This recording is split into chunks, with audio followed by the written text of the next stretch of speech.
சிம்பிளா, ஹெல்தியா 9 வகையான தானியங்கள வச்சு நம்ம மொறு மொறுன்னு தோசை பண்ண போறோம். ஹை புரோட்டீன் ஆனதுன்னு சொல்லலாம். வெயிட் லாஸ், போன் ஸ்ட்ரென்த் எல்லாத்துக்குமே ரொம்ப பெர்ஃபெக்ட்டா இருக்கும். இதில கடலை பருப்பு, துவரம் பருப்பு, உளுத்தம் பருப்பு, பாசிப்பருப்பு, ஜவ்வரிசி, ராஜ்மா, கொள்ளு, அதுக்கப்புறம் கொண்டைக்கடலை இதெல்லாம் போட்டிருக்கோம் 1/4 கப்.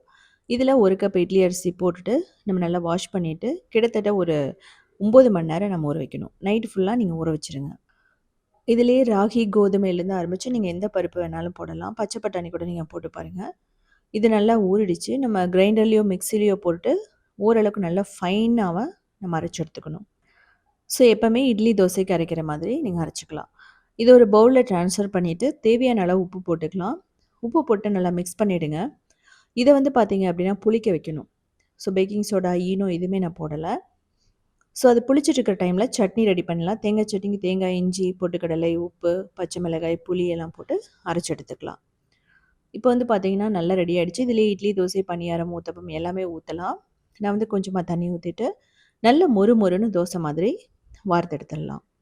1 டீஸ்பூன் ஆயில் கூட உங்களுக்கு தேவைப்படாது. மூடி வச்சீங்கன்னா சீக்கிரமாவே ரெடி ஆயிடும். ஒரு 2 நிமிஷத்துக்குள்ள.